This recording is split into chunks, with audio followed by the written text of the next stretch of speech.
Let me start with some opening comments on the Middle East. This weekend, Iran launched an unprecedented air attack on Israel. Ultimately, the defensive effort to intercept Iran's drones and missiles was effective, successfully preventing what could have been a significant loss of life.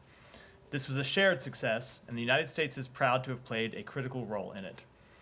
Over the past 2 days following the attack, the President and the Secretary have consulted extensively with partners in the region and around the world. Secretary Blinken spoke yesterday with the foreign ministers from Egypt, Jordan, Saudi Arabia, Turkey, Germany, and the United Kingdom, and he continues to make calls with foreign counterparts today. We will continue to emphasize the importance that the international community act as a united front in condemning such reckless, escalatory acts. Such behavior threatens to destabilize the region and endangers all its people, and Iran's attack violated the sovereignty of several states in the region. I also want to be absolutely clear. The United States' commitment to Israel's security is sacrosanct. Our contributions to Israel's defense against Iran are a clear manifestation of that commitment.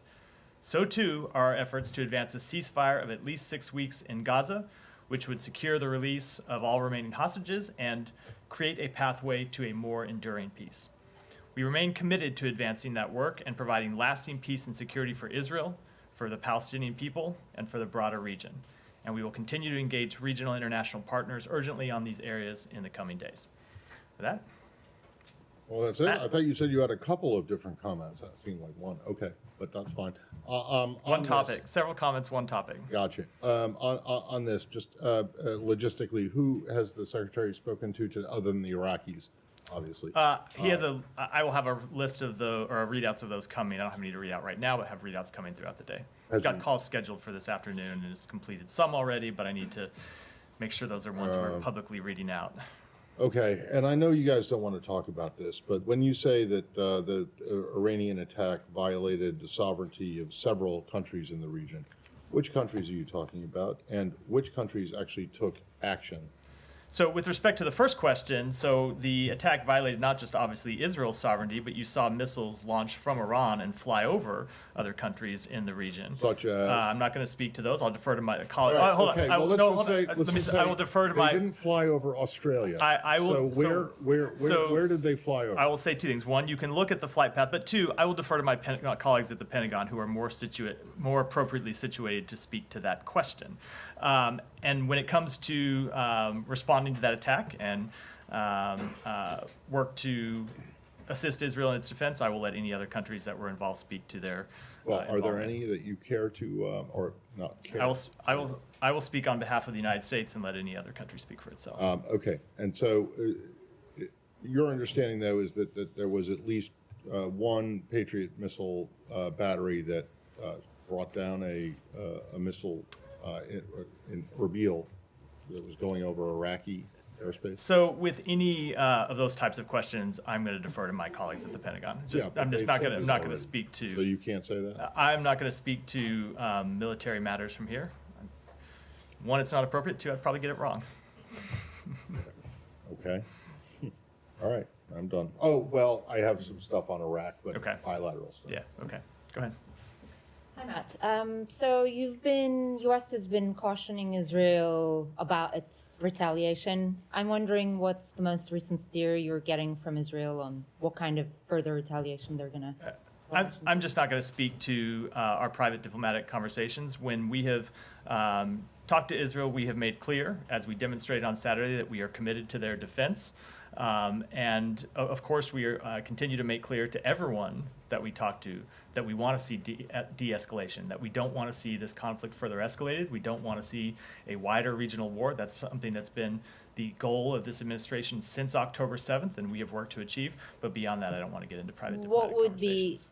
In U.S. view, what would be an acceptable or unacceptable retaliation? I'm just not going to speak to hypotheticals.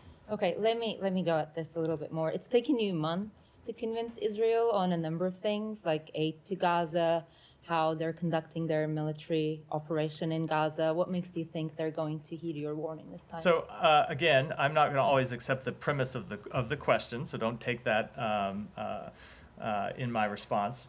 Israel is a sovereign country. They have to make their own decisions about how best to defend themselves. What we always try to do is provide our best advice as a longtime friend of Israel and a longtime ally and partner of Israel. And that's what we've done since October 7th across a broad range of fronts. It's what we have done over the weekend. And so what we demonstrated over the weekend is that our commitment to Israel's defense is clear and it is ironclad, and we back that up not just with words and with action. And we will continue to make that clear while at the same time ensuring that everyone knows that we are committed to de-escalation in the region, and that's the policy we're trying to pursue. Right.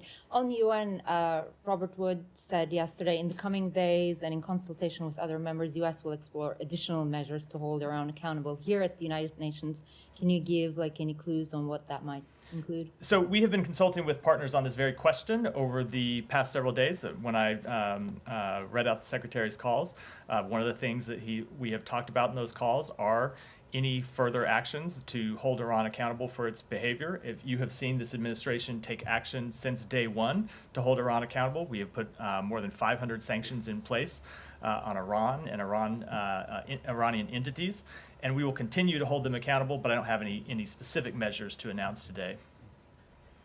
Yeah, go ahead.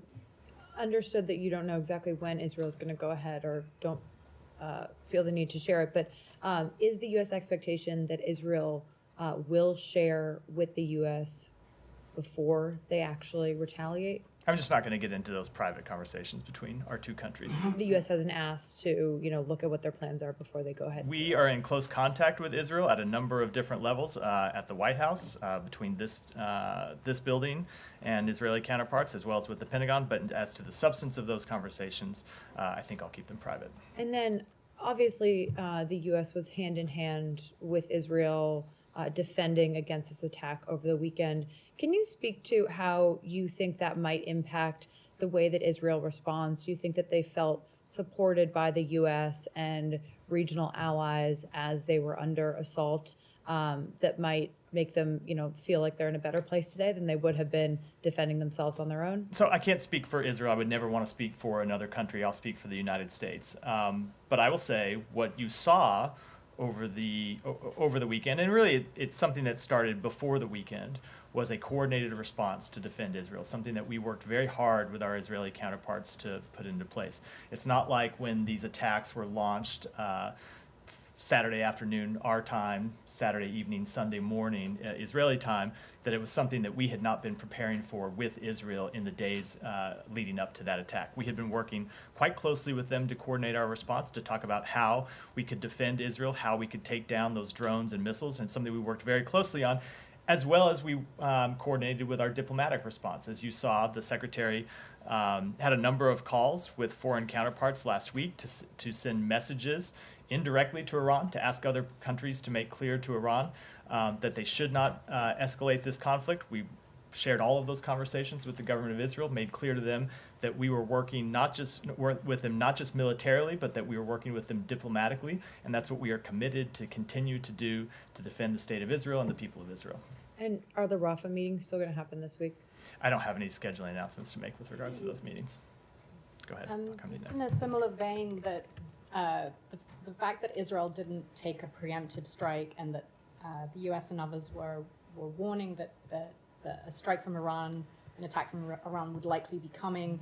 There was no preemptive strike, so should we read that as it's that the U.S. and allies have been successful in actually stopping Israel from doing what it might otherwise normally do? And also the Secretary spoke about this morning alongside the Iraqi PM, but he said that in the 36 hours since the attack, this diplomatic response and seeking to prevent escalation will continue from the U.S. So are we supposed to see that as primarily aimed at Israel, given that the ball is now in Israel's court? So with respect to the first question, I'm always reluctant to kind of tell people how to read any one thing or the other. I'm just going to speak to our actions, which we have already done at length. With respect to the next 36 hours, though, to follow up on what the Secretary has said, we're making clear to everyone in the region that we don't want to see the conflict escalated. And that is a message that we have sent not just starting this weekend, not just last week, but really since October 7th. If you've paid attention to the Secretary's trips, and I know you have, and a lot of people in this room have been on these trips, One of the things we have always talked about and that we have engaged intensively in diplomacy to try to pursue is a de-escalation of the conflict and to prevent the conflict from spreading and widening. I don't know how many times you've heard the Secretary say that. I don't know how many times you've heard me say it. And of course, if you've heard us say it, you can imagine how many times our counterparts across the region and across the world have heard us say it, because it has been one of the primary strategic objectives we have been pursuing and that we will continue to pursue in the days ahead.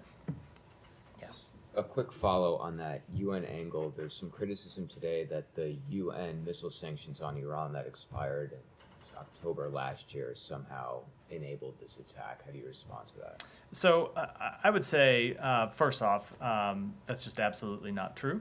But, and to get into kind of the facts of that, Iran has a ballistic missile and drone program that has been building for years, well before those sanctions expired, and that work continued not just in administrations going back decades, but under the previous administration's watch. So Iran has continued to pursue these destabilizing activities. But what we have done is, at the same time, held Iran accountable for its destabilizing activities, and that includes sanctioning, as I said, imposing more than 500 sanctions on Iran and Iranian entities since the outset of this administration, and we will continue to hold them accountable as appropriate. Well, hold on. All that's well and good, but the fact of the matter is that there were sanctions that were in place on it to try and curtail that program. There continue to be... You guys,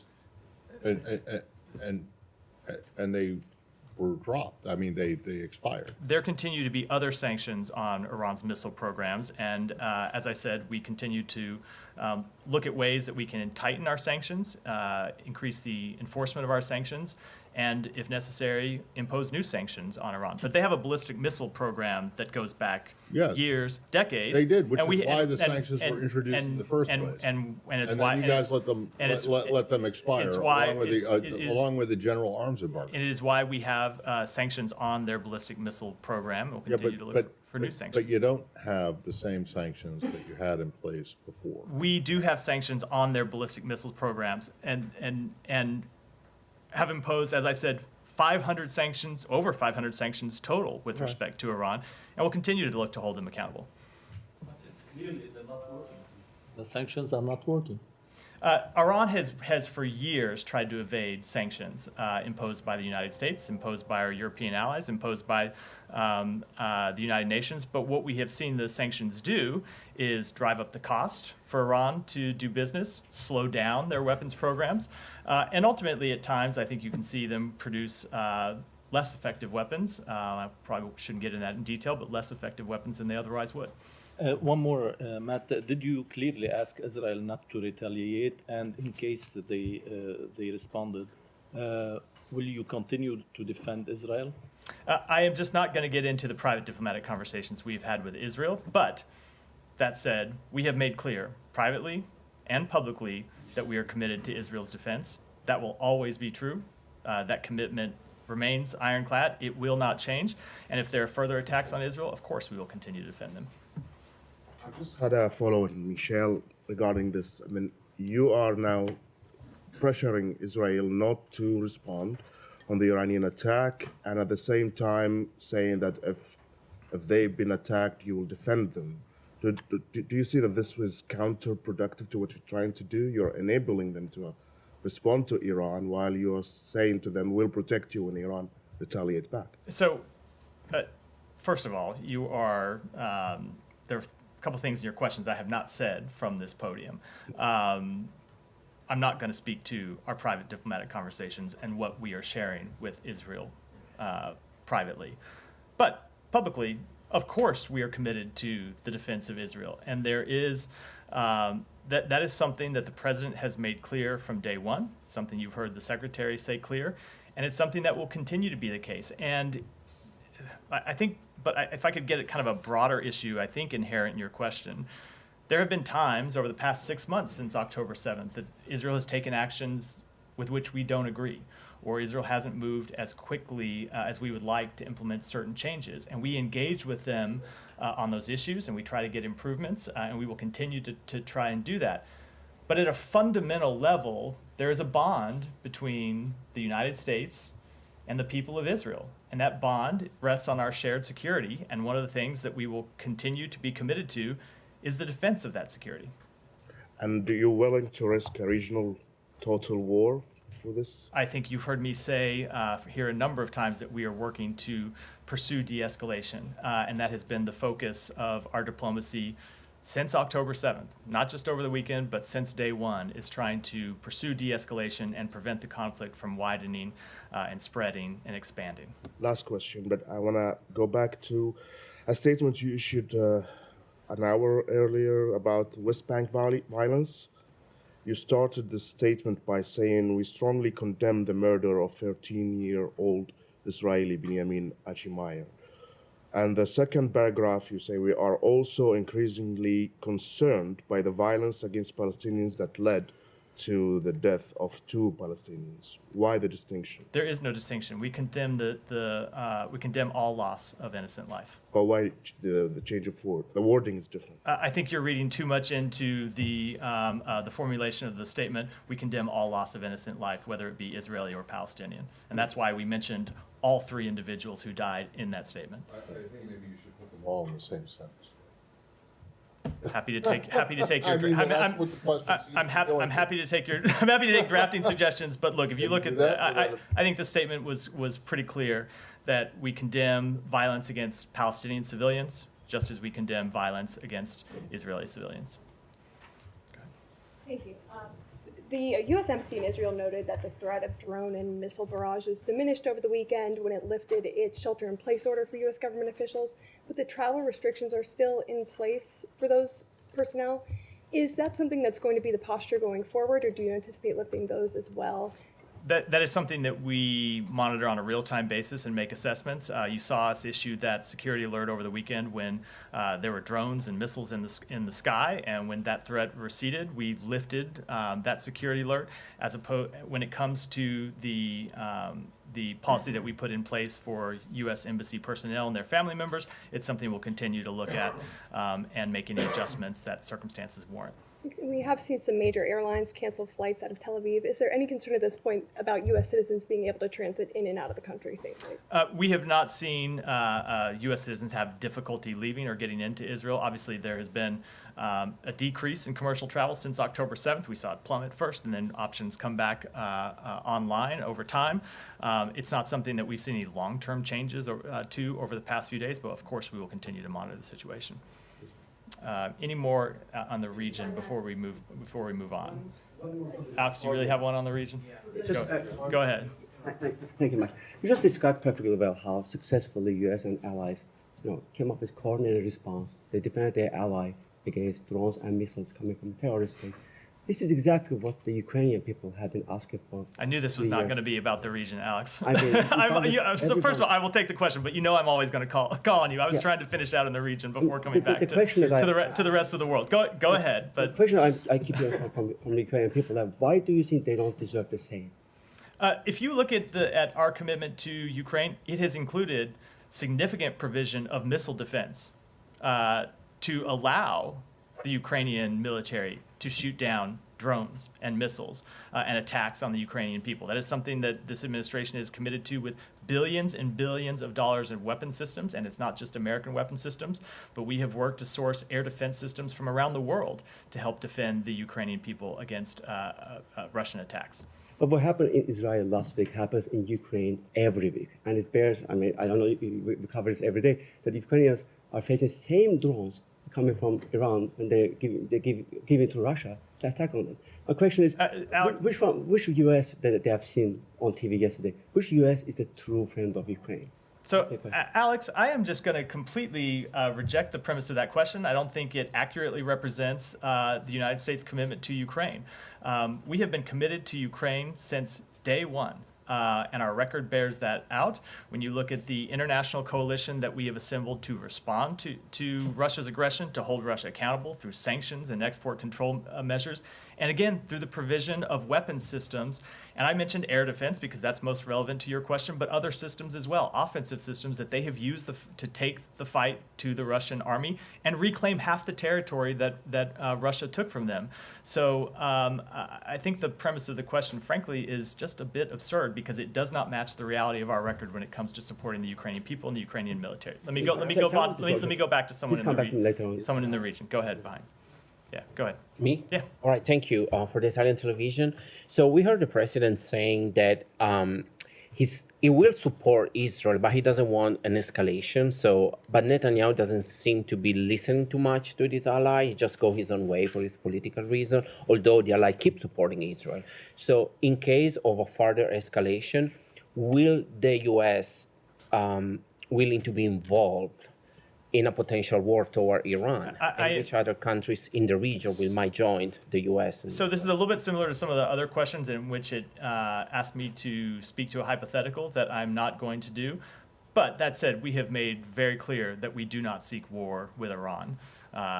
We've made that clear multiple times over the weekend and, of course, since October 7th. But they will join in case Israel needs support. I just don't want to speak to any hypotheticals. We are committed to Israel's defense, and we showed that over the weekend, but we want to achieve de-escalation, and we do not want to see a wider. Can I do a follow-up for the Saudi and the Jordan, because they're supporting the U.S. and Israel? What kind of talks are you guys having, if you can say something about it? So the Secretary did consult with the foreign ministers of Jordan and Saudi Arabia over the weekend to, as I said in my opening comments, make clear the United States position that we want to see de-escalation in the region. We want to continue to pursue it. But then on a broader level, of course, he has been consulting with those two governments, as he has with other partners in the region, about a path to resolving the conflict in Gaza. And that's something that we continue to work on. Israel? Any more on the region? Israel? All right. Israel? Go ahead before I go to the rest of the world. After having one pivot away from the region under false pretenses. I'm going to try to be a little more sure. I just want to ask a little bit, Matt, about the messaging with Iran through different countries. So U.S. yesterday denied the Iranian assertion that they were given 72 hours of notice of the strikes.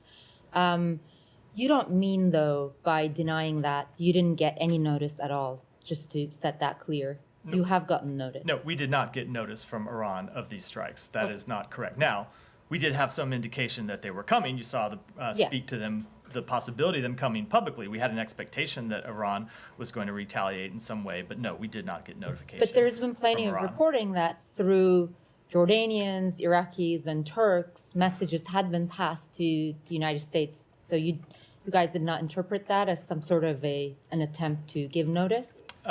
No, I don't think that's how I would interpret it. Of course, Iran made a bunch of claims in its statements. A lot of things that they say about their private statements aren't true. I spoke to some of those over the weekend. It was our expectation, based on a number of things, that they would attack Israel. But no, there was no notification in that sense from Iran. But I would say, look, if you look at their public comments, they talked about how they were going to respond in some way. And certainly they said that in their private comments, but that's different than I think what you mean, or how I think people generally consider notification when you think of timing and scope and all of those sorts of things. But they said publicly and privately a number of times to anyone that would talk to, that anyone that they talked to, not just the United States, but others, that they were going to do something. But in terms of notification, no. I'm just trying to understand what kind of information you have received through these different channels. There was also the Swiss. You have received some information through the Swiss. Is that not right? We did receive information through that channel, through the Swiss Embassy in Tehran.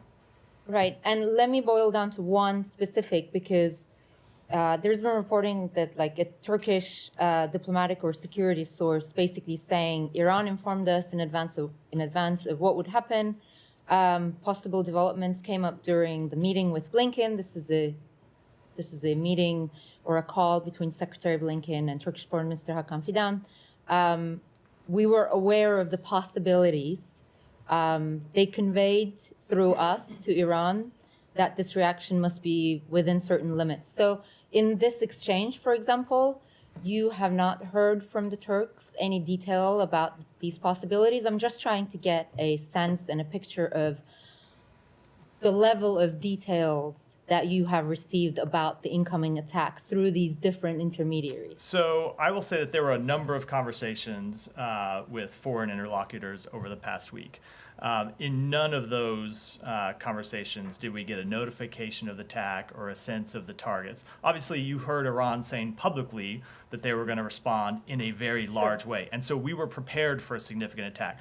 I'm not going to talk about, and I think for reasons that are probably well understood, I'm not going to talk about all of the ways in which we gather information about potential attacks. But based on our assessment of the situation, we did expect that Iran would take some action against Israel, which is why you saw us working with Israel to prepare for that attack and to be able to defend against it.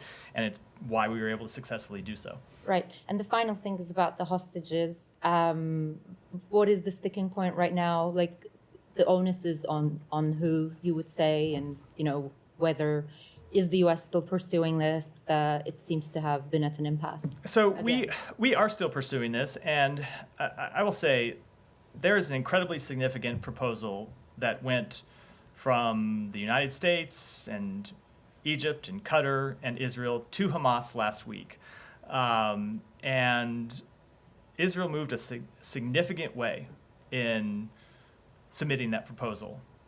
And there's a deal on the table that would achieve much of what Hamas claims it wants to achieve, and they have not taken that deal. Now, they can speak for themselves about why they haven't taken that deal, but the bottom line is they have rejected it. And if they did accept it, it would allow for an immediate ceasefire in Gaza of at least 6 weeks that would benefit the Palestinian people they claim to represent. It would allow us to continue the improvements on the delivery of humanitarian assistance that we have seen over the past week. And those improvements have been significant and are ongoing. But if you didn't have active ongoing hostilities, the UN and other partners could do even more to get humanitarian assistance in. And the bottom line is Hamas needs to take that deal. And they need to explain to the world and to the Palestinian people why they aren't taking it, because it is Hamas right now that is the barrier and the obstacle to a ceasefire in Gaza. Go ahead.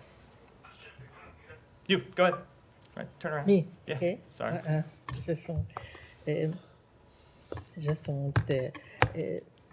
Sorry. Regarding to the rapper of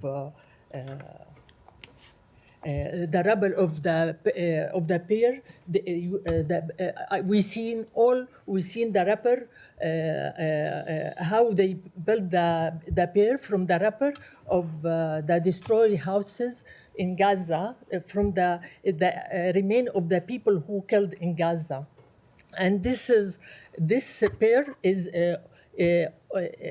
built specially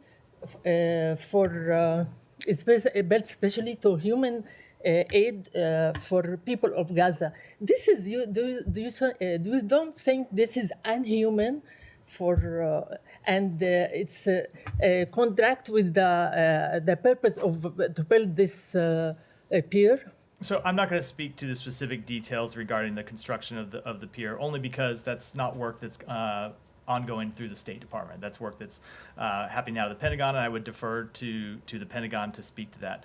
But of course, the reason why this administration and this government are working to establish that pier is to get significantly more humanitarian assistance into Gaza.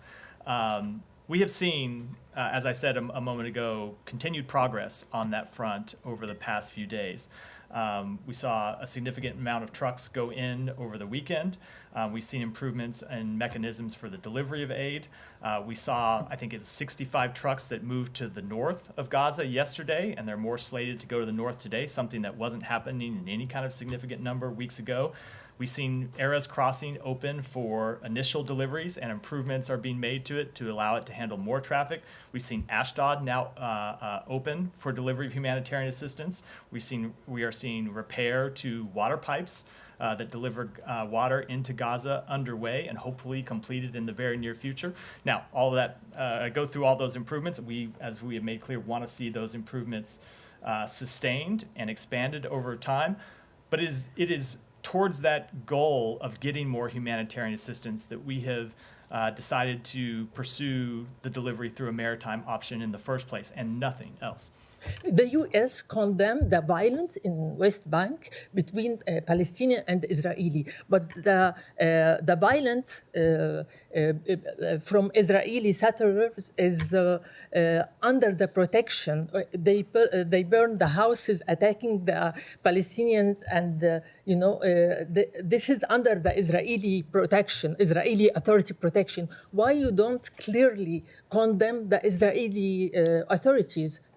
So we have made not only between Palestinian, the Palestinian, there is nobody protect them. So we have made very clear on a number of occasions, and oftentimes when it comes to breaking news events, we speak to in our statements what we can confirm for a fact at the time, and our understanding of those facts develops over time as we were able to gather new information. So we made clear in the statement we put out today that we strongly condemn the violence against Palestinians and their property that ensued in the West Bank over the weekend, resulting in dozens of injuries and the death of 2 Palestinians, just as we strongly condemn the murder of the 14-year-old Israeli boy. And you have heard us say in the past that we've been incredibly concerned about the Israeli National Police and the IDF not doing enough to stop settler violence, and that settler violence needs to be stopped, needs to be policed, and those responsible for it need to be held accountable. We have made that very clear, as well as imposing our own sanctions on people involved in violent activities in the West Bank. Okay, thank you. Go ahead in the back. No. Matt, thank you very much. How do you counter the argument that not striking back against Iran represents an appeasement of Iran? So I would say that if you look at the actions that we took over the weekend, they were incredibly successful, first of all. That is, I think, the number one fact that needs to be established, that the United States showed that we are committed to the defense of Israel, and not just that we are committed to the defense, but that we can be successful in the defense of Israel. And we demonstrated that, and the Israeli military demonstrated that by shooting down the vast majority, overwhelming majority of the more than 300 missiles and drones that were launched by Iran. And then when it comes to Iran, we continue to hold them accountable for their actions, for their destabilizing activities. We have, as I said, imposed more than 500 sanctions on Iran since the outset of this administration, and we have made clear that we will continue to hold them accountable for their actions.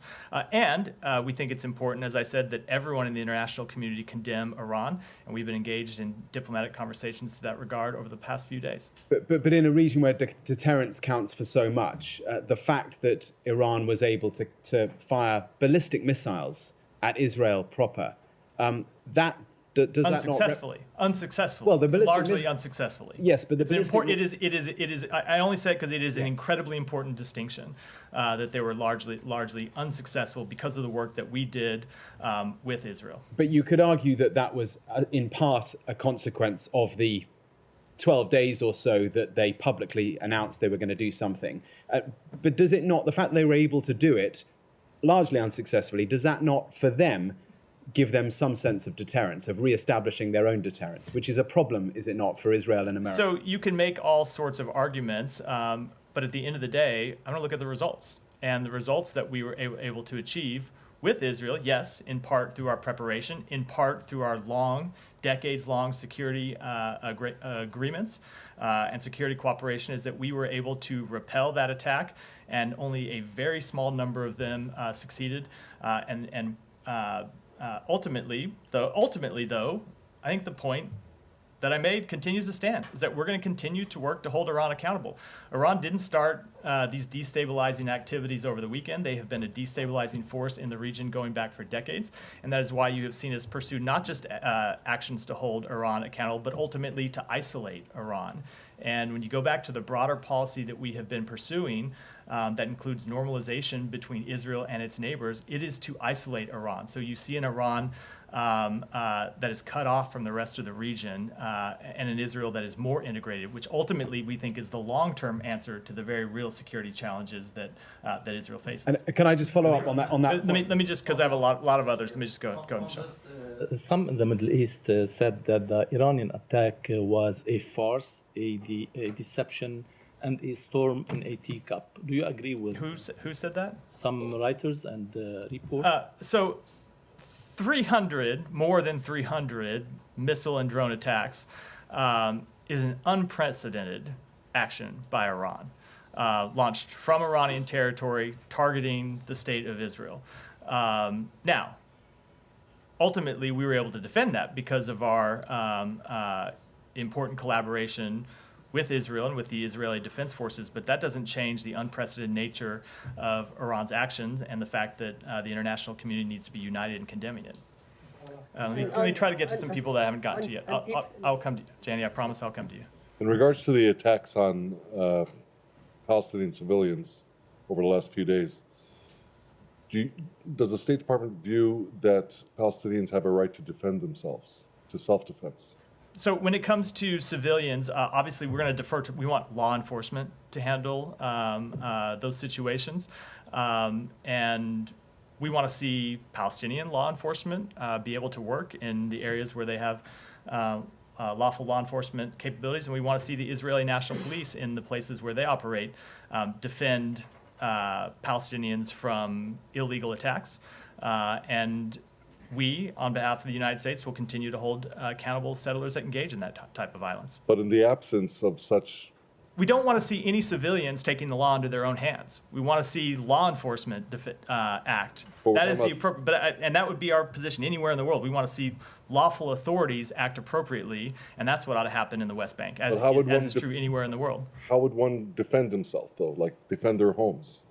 Do they have the right to defend their homes? So I'm not going to get into kind of on-the-ground determinations about anybody's specific home. Ultimately, we want to see de-escalation in the West Bank, and that's why you saw me in the statement that I put out say that this is something that the government of Israel and the Palestinian Authority need to work to. We don't want to see armed Palestinians or armed Israelis taking matters into their own hands. Ultimately, that is how you see an escalation in tensions in the West Bank, and escalation in violence in the West Bank. We want to see the Palestinian Authority and the government of Israel work to establish law and order and prevent this sort of violence. Okay, but is there a mechanism for Palestinians? Is there a mechanism for Palestinians to defend themselves, given the Palestinian Authority or the security?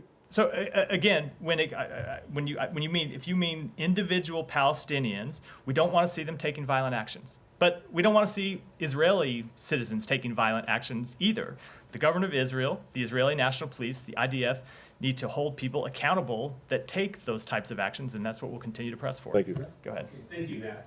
On Thursday, April 11th of this year, you said that the Biden administration fully supports the rights of the Israeli people. And according to CNN and New York Times reports, President Biden has threatened Israel Prime Minister Netanyahu and the majority government to change course in their military actions or risk loss of his support for their military strategy with Hamas in Rafah area of Gaza. And now with Iran, how on one hand can you say that you fully support the rights of the Israeli people, and on the other hand, not fully support the rights of the Israeli people to defend themselves as they see fit?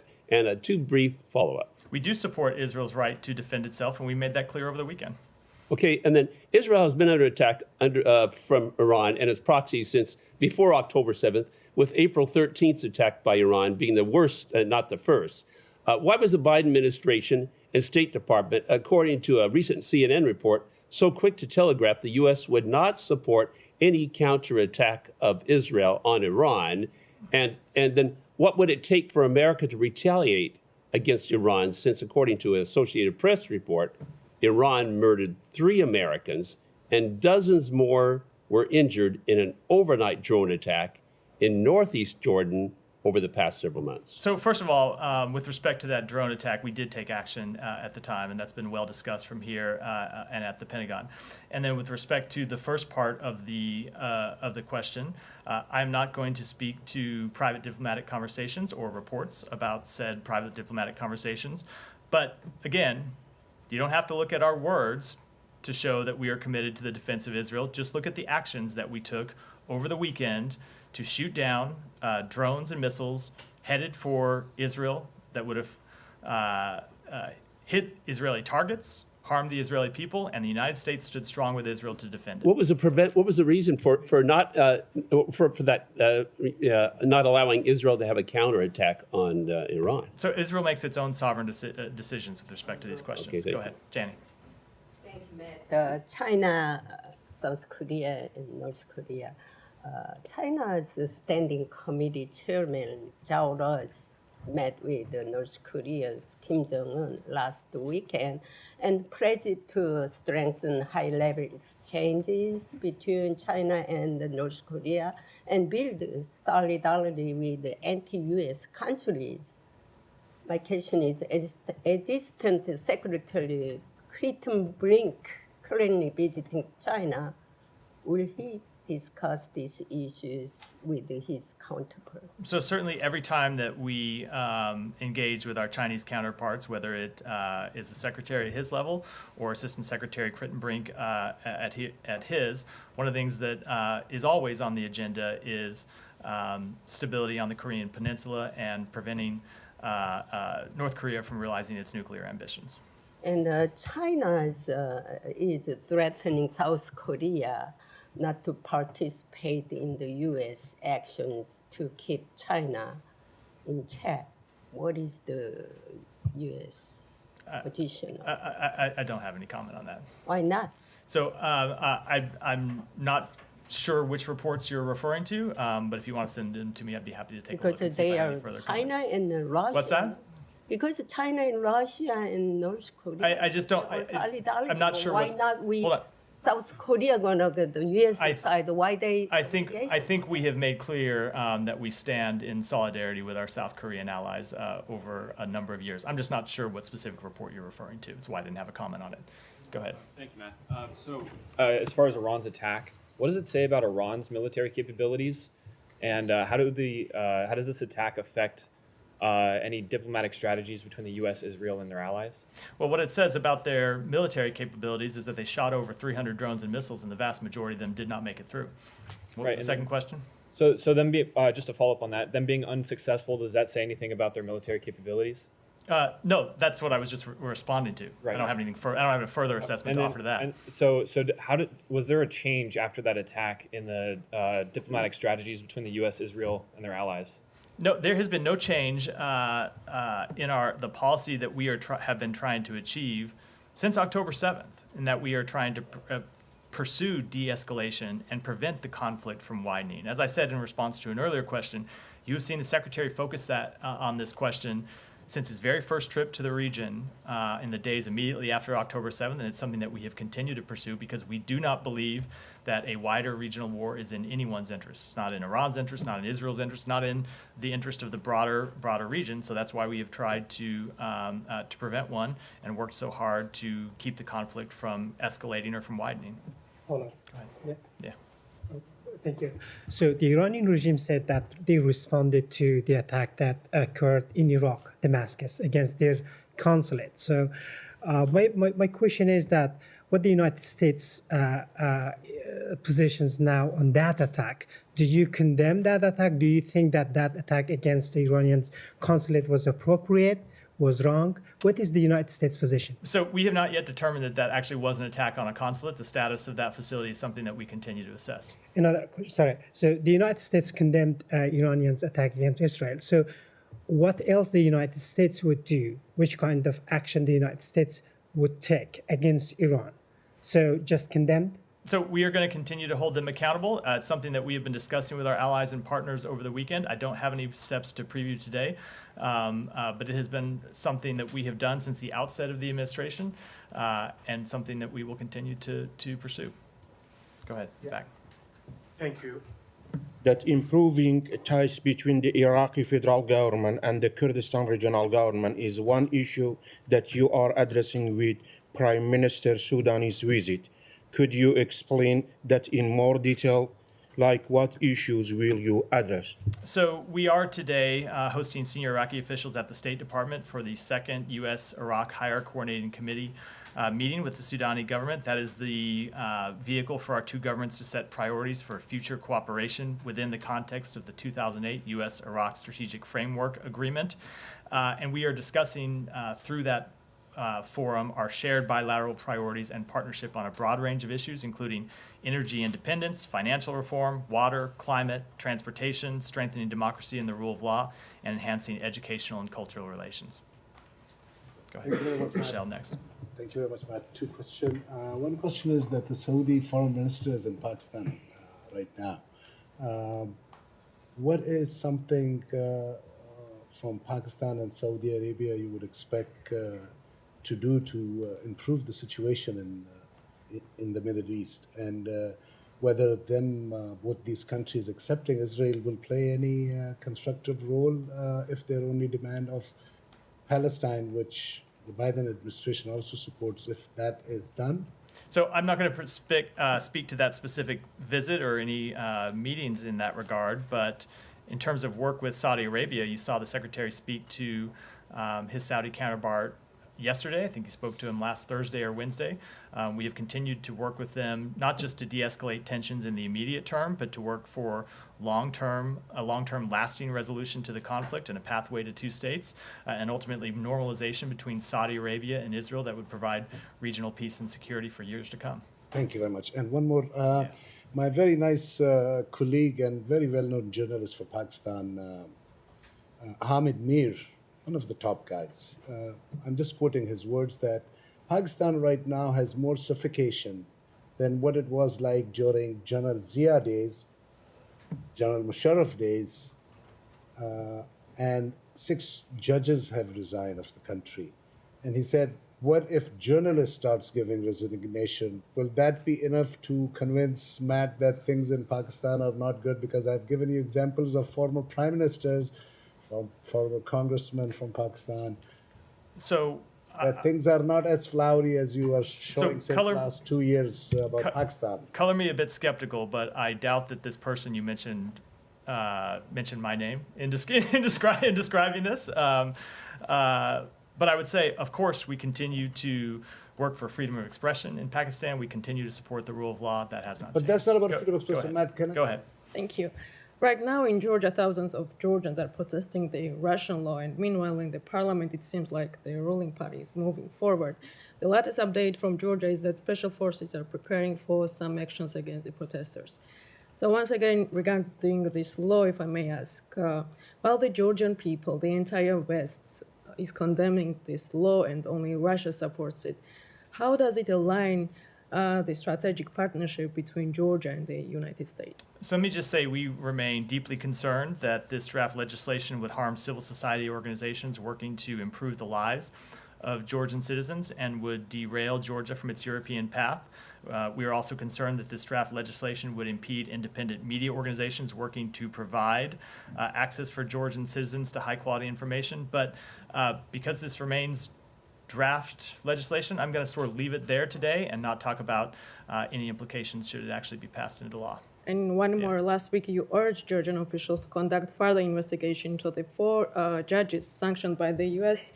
Did you have any communication on this subject with the Georgian officials? And we see that instead of investigating, Georgian officials are demanding that the sanctions must be lifted on that judges. So the 3 sanctions you mentioned were put in place to promote accountability for malign actors who benefited from impunity, as well as work to undermine the rule of law and the Georgian public's faith in their judicial system. And in terms of communications with the government of Georgia, of course, we encourage that government to take steps to promote accountability for corrupt actors. Go ahead, Michelle, and then we'll wrap for today. Do you have any reaction to the attack on a bishop in a church in Sydney, Australia today? Let me take that back and get your response. I'll take one more. Go ahead. Thank you, Matt. I'm wondering if I may draw your attention to recent pieces on India. One is in foreign policy titled U.S.-India ties remain fundamentally fragile, and the other is titled Undemocratic Role of Modi's India is a Security Threat to South Asia, published in the South Asian Journal. With concern about democratic backsliding in India and recent concerns from the State Department regarding the crackdown on opposition, how will you navigate the relationship with India in coming days, including depending on India in the Pacific strategy? So India is the world's largest democracy. It is an important strategic partner of the United States, and I expect that to remain true. We'll wrap for today. Thanks, everyone.